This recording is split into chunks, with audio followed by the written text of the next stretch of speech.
sometimes, Father, if I like by time, I put on my group again at by because what to do. The topic is the evolution of Abriba governance and the future of communal law, preserving the Abriba heritage within a modern constitutional framework. I have shared a soft copy with the chairman of the committee, and it's a moment my permission to share it so that people can look at it while I read. Protocols, Your Royal Majesty, is a chemical review.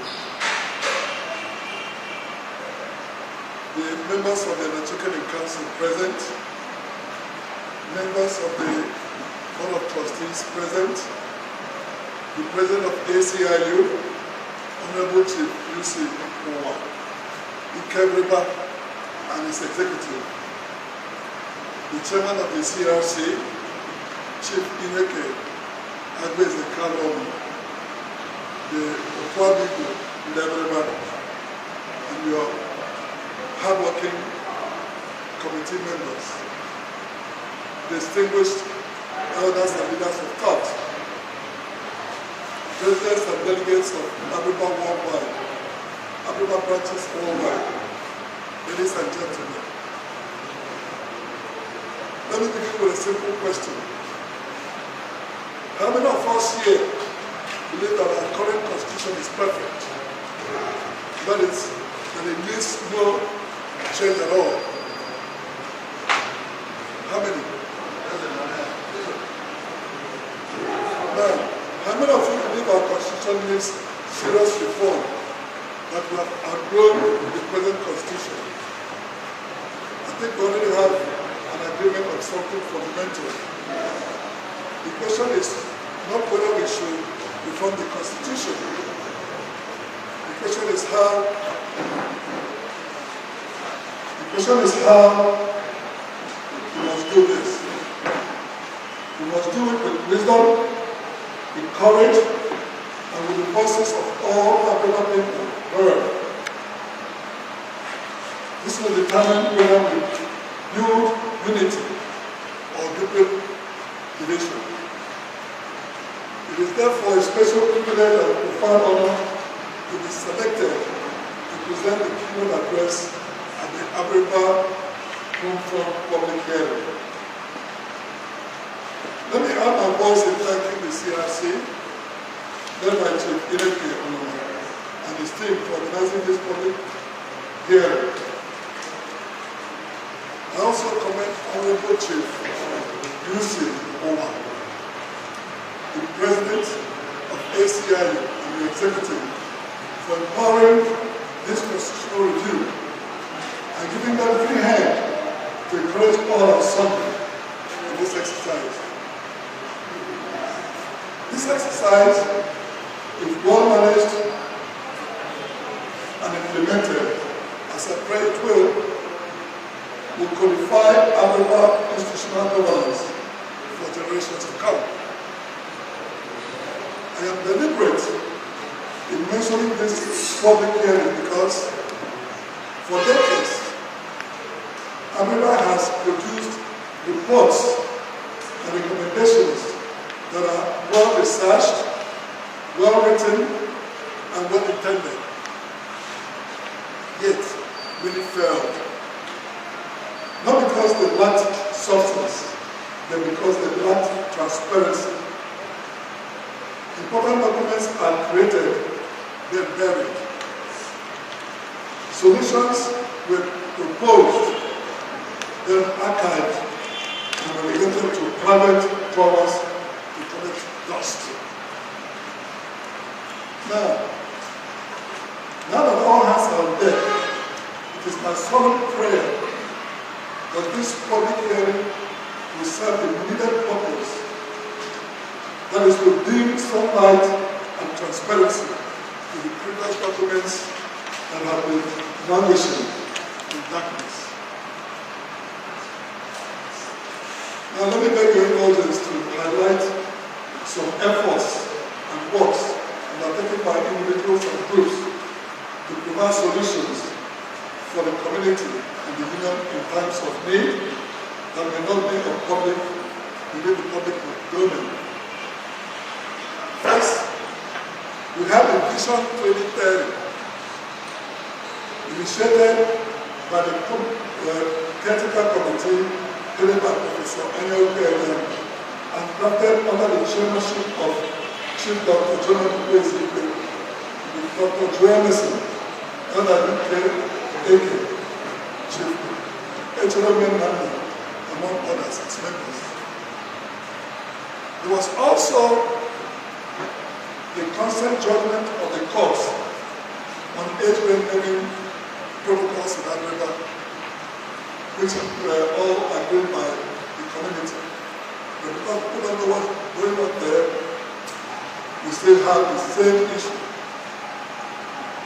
And it continues to linger. There was this also the Aratiku Model Accord for government recognition of African traditional rulers, brokered by Dr. Okafor, Chief Dr. Jonah Ezekwe, and other UK. For other reasons, some of the problems that impeded those documents still linger. There's this December 2022 report on emerging issues within the African traditional institutions and the quest for autonomous communities, commissioned by the Ethiopian Council and sponsored by the African Council of Title Chiefs. Those reports were made and submitted with solutions that will at this time quell some of the issues we continue having. But because it was not transparent, it's been sabotaged and the problem continues to linger. The Dr. Leoba led Technical Committee sponsored the Social Review Committee of 2021 is also part of this issue of how we can make Africa better. But nothing happened. So, what makes today different is that we are choosing transparency. This public hearing is not just another exercise. It's an opportunity to finally bring to light where there was darkness and also to act. So my focus today will be on 3 points. The cooperative relationship between our traditional rulers and the ACIU leadership.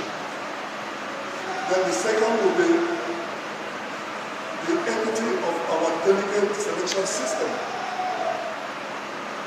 Finally, I'm going to delve into the question of rotational presidency.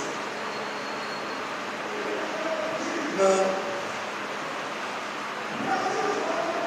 by way of self-introduction for those who may not know me or my credentials, let me recall an incident that happened almost 30 years ago. I arrived at my office during one early morning in the late 1990s in the company of one of my in-laws. Standing in front of the office, then in my back, was one of Africa's distinct-looking elder statesmen with his signature big Afro-style white gray hair, just like we have Chief Robert's signature white gray hair. This aged man, on settling in my office, narrated in tear-filled eyes that he had not slept all night because he had been in battle with the spirits of African ancestors. Was that I should safeguard the unity, that I should safeguard the unity of Africa with every ounce of power within me. That was his message. I vehemently questioned the authenticity of his message because I I was a young man of no influence, no wealth, and no capacity. The aged man then wiped his tears, told me he had fulfilled his mission and must go back to America. He noted that the onus is now on me. That still did not make any sense to me, as I was only a lowly general secretary of the union at that time. The message I reasoned should have gone to the then head of ACIU, Chief Karu Kaboman, or the late Mazi Agbasa, or Chief Akamu Kawago, or any big man who were members of ACIU committee at that time. So I paid no attention to the ancestral message from the Chief Ejituriak, and we popularly call Chief Ejit. That was his office over there. He was then the long-standing administrative secretary of the union in Aruba. Shortly after this incident, I relocated to Los Angeles, California for greener pastures. On my relocation to the US, leadership of ACIU started to fall on me. Some I sought after, and others entrusted on me by the union. I started in Los Angeles chapter as president, to ACIU vice president, and the chairman of the ACIU Constitution Drafting Committee. I subsequently became the president of ACIU, North America,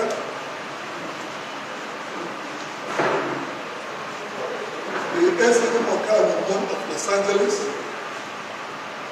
and later the chairman of the board of directors of the union in North America. It was during this time of my stewardship, along with other leaders of the union in North America, that the ACIU in the Web Hospital Complex in Aruba was initiated, which has transformed the healthcare delivery in Aruba.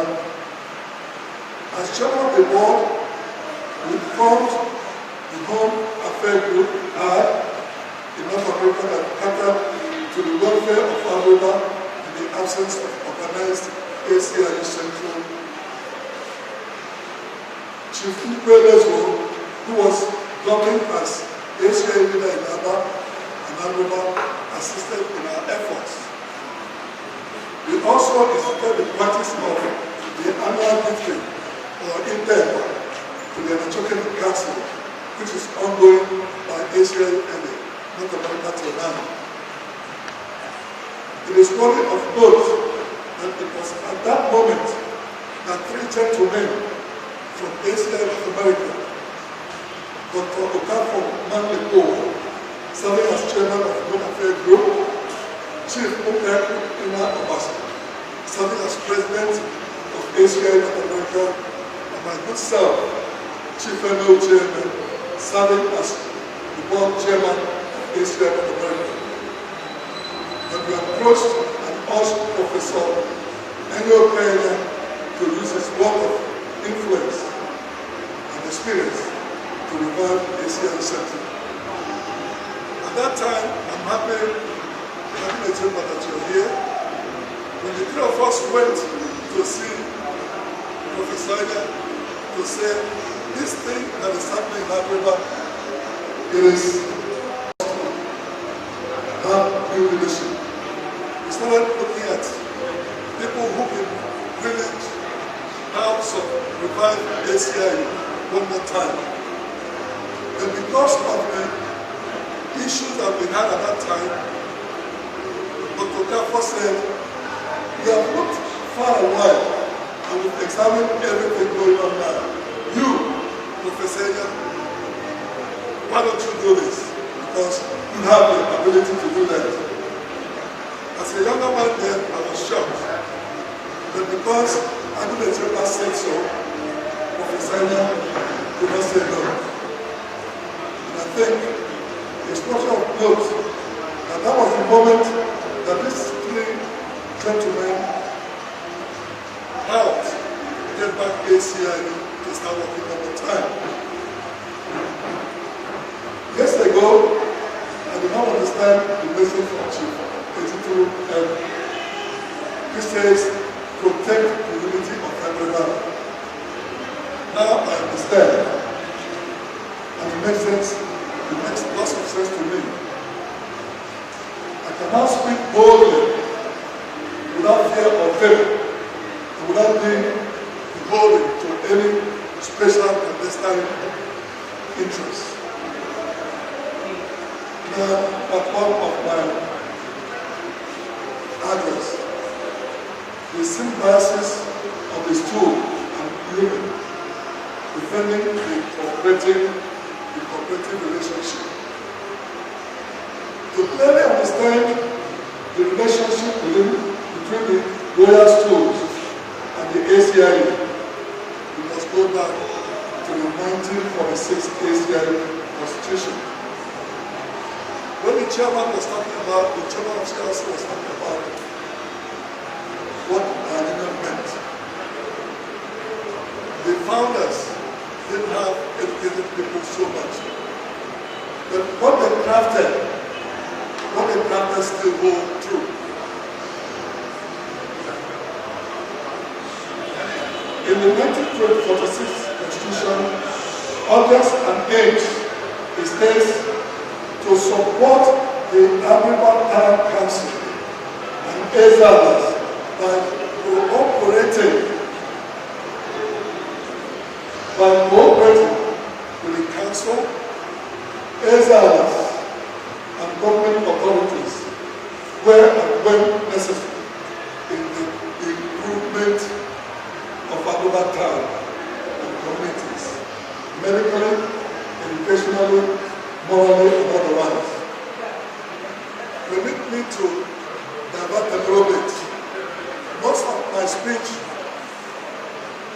just around documented work that has been done in Africa since 1946, so that we can now use that to help us come to really why we are here, and that is to review and create a lasting document for generations to come. We must also examine the composition of the signatories to the original document. The signatories are as follows. Signing on behalf of ACLU and himself was Honorable O.A. Uche, the General President. Signing on behalf of African Town Hall, Town Council, was Honorable Otaka, the President of African Town Council. And then signing on behalf of himself and on behalf of African people, home and abroad, was Ikwemba, Ezra